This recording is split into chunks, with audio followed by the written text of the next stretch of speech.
Rapaziada, estamos em 2024 ainda? É isso mesmo? A sequência maravilhosa de vitória continua. Tá, eu sei, teve uma galera que nos primeiros 10 minutos ali ficou meio, né?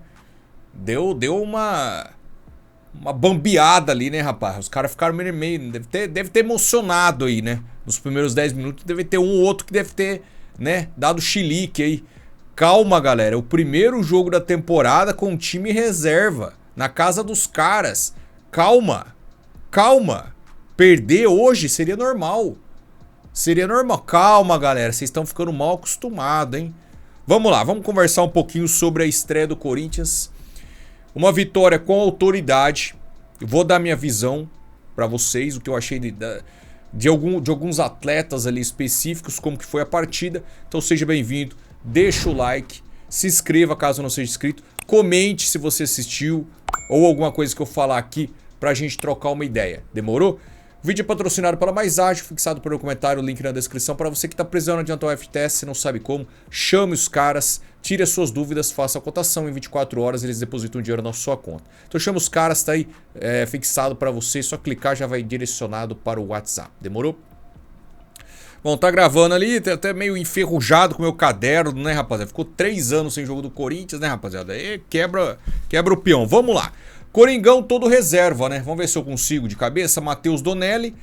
Uma linha de 4 com Léo Maná, João Pedro, Kaká e Hugo. Hugo Farias, né? O lateral esquerdo. 3 volantes. Martínez, Charles e Alex Santana. E 3 atacantes. Romero, o Thales Magno e o glorioso Héctor Hernandes. Rapaziada, Donelli fez 2 ótimas defesas em 2 minutos. Sim, minuto 1 e minuto 2. 2 defesas e os caras ali, e os caras ali, e os caras ali. Aí o Corinthians teve uma chance com o Thales Magno aos 5 e aos 8, né? O cruzamento para a área e o Evangelista faz 1-0 para o Bragantino. Por isso que eu falo, os primeiros 10 minutos realmente o Bragantino se impôs, foi para cima, controlou as ações, o Corinthians não conseguia sair jogando. E aí vamos conversar, vamos começar a resenha, né? Pegou o amendoinzinho já? Pega o amendoinzinho, pega uma cervejinha, quem bebe tal, quem não bebe pega água, põe a coca, né? Eu sei que coca também, enfim. Vamos lá, rapaziada. Aí é o seguinte, o Corinthians não tava com saída de jogo. Tava com 3 volantes e na minha visão, na minha análise, o que tem mais técnica ali pra sair é o Alex Santana. E por isso, justamente, foi o cara que ficou de primeiro volante, pra sair jogando. E os 2 que ficaram pra ser mais opção na frente, o Charles e o Martínez, eles não têm esse poder de chegada. E o time não tinha meia, porque o único meia do elenco atualmente disponível é o Coronado. O Garro está machucado, né? Tem o problema do acidente. O Coronado é a única peça, então muito provavelmente o Coronado foi ali poupado, porque nem no banco o Igor Coronado ficou. Então o time não tinha meia. E o dos volantes, 3 volantes ali que jogam, rendem mais como primeiro volante. Então o time não tinha saída. O Romero, muitas das vezes, veio buscar essa bola. Inclusive eu gostei do primeiro tempo do Romero. Jogou bem, se apresentou, tentou alguma coisa ou outra ali. O Romero, para mim, foi um dos melhores do primeiro tempo. O Héctor muito sumido, né? Não adianta crucificar o Héctor, tá, rapaziada? A bola não chegou. Inclusive, na vez que chegou, que ele armou a jogada do pênalti do Corinthians, né? No primeiro tempo, que o Romero tava ali por centímetros impedido, mas foi o Héctor que deu o passe, né? Fez um bom domínio, deu o passe pro Romero. Romero sofre o pênalti, mas estava impedido. Ou seja, então não adianta crucificar, né? Muita gente não conseguiu assistir o jogo, né? Até porque hoje, cada jogo vai ser num canal diferente, num streaming, né? O bagulho enfim. Você não conseguiu assistir? Como foi o Héctor? O Héctor foi tímido, podemos colocar assim, né? O cara não atrapalhou, mas também não ajudou, não se apresentou. A bola realmente não chegou para o Héctor. Então não dá para ter uma análise assim, o cara foi bem ou o cara foi mal. Ele foi comum, porque realmente ele não interferiu. A bola não chegou. Sem chegar não tem como a gente fazer uma análise assim do atleta, né? Gostei do primeiro tempo do Romero. Gostei do primeiro tempo do Thales, do primeiro e do segundo tempo do Thales. O Thales fez uma fumaça desgraçada na zaga do Bragantino, um salseiro, um fumaceiro. Realmente o Thales Eu gostei do futebol do Thales. O Romero eu gostei do primeiro tempo. O segundo tempo ele já não foi tão bem, né? Errou alguns passes, ali, alguns contra-ataques e tal. E não, ficou meio abaixo aí da primeira etapa, né? Dos outros atletas, cara, ficaram abaixo, na minha visão, Charles e Léo Maná. O Charles fez um primeiro tempo assim deplorável. Na verdade, 90% dos jogos do Charles com a camisa do Corinthians foram, vamos lá, fracos, né? A gente não vai ficar criticando aqui porque o momento é bom, a gente tá em lua de mel com o time, mas assim, o Charlão da massa aí é um pouco limitadão, né? O cara meio afobadão, dá uns botes meio errado, tropeça na bola, dá umas invertidas meio duvidosa, né?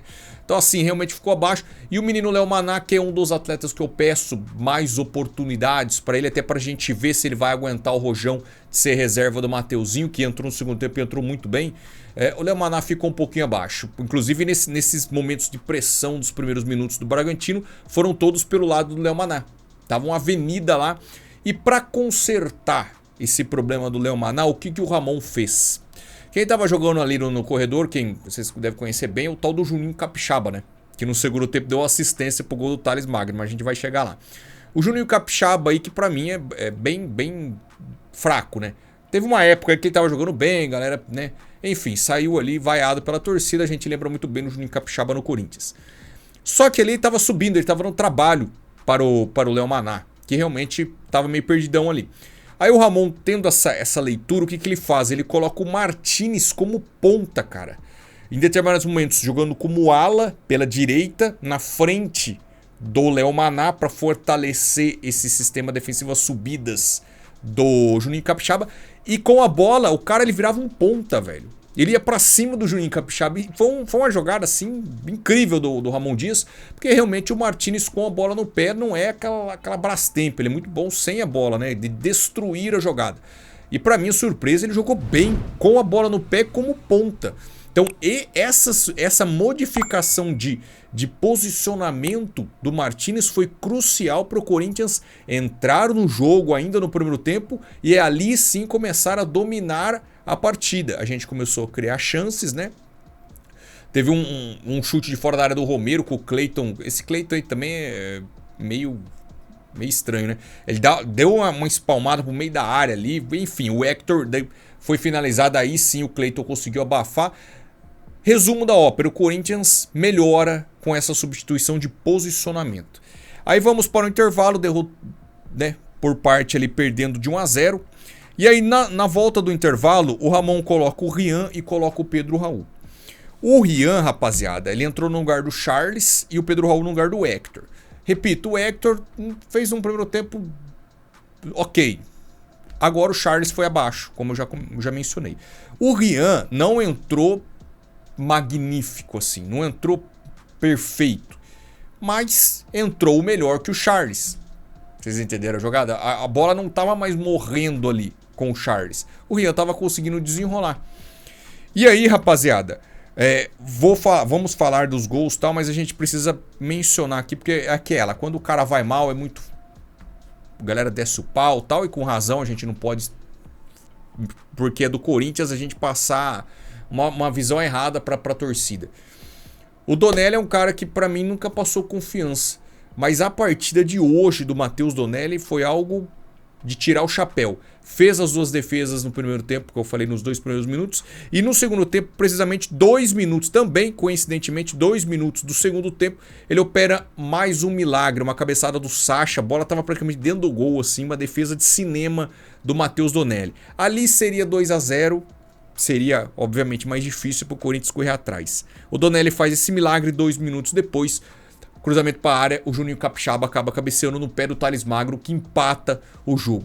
E a partir do gol de empate do Corinthians, o Corinthians domina totalmente o jogo. Aí o Corinthians assume as rédeas, o Bragantino não consegue mais criar e o Corinthians começa a ganhar volume no campo ofensivo.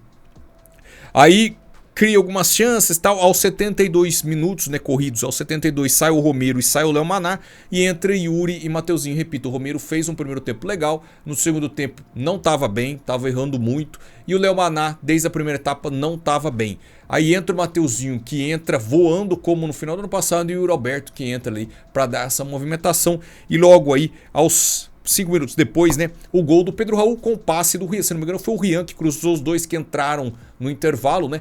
A bola reboteada, o Rian cruzou. O Juninho Capixaba tava saindo errado, né? Ou o outro zagueiro, um outro zagueiro que só reclama, tal de Lucas lá, que só chorou o jogo inteiro.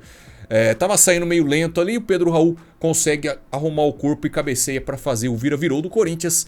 Repito, Corinthians dominando as chances. Thales Magno teve chance, o Yuri Alberto teve 2, 3 chances da gente até ampliar o placar, né? Porque a gente começou a criar muitas chances ali, com a bola no ataque, volume, Mateuzinho subindo e tal. E o time ali acabou vencendo, não fez mais gols, mas poderia muito bem ter feito 3, 4. Uma vitória com autoridade. Repito, pra mim, assim, entrando com o time reserva, poupando e tal, pô, contra o Bragantino, que é time de Série A, na casa dos caras, um empate ali já seria um resultado legal pra nós. Legal.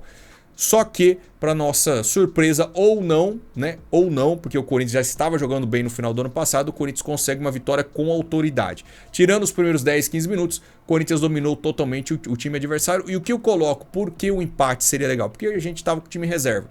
Tá? Se joga Memphis, joga Carrillo desde o começo, joga o Yuri Alberto desde o começo, pô, joga o André Ramalho, tá, os caras aí, é outra pegada, velho. É outra pegada, Breno Bidon, Rodrigo Garro ou Coronado.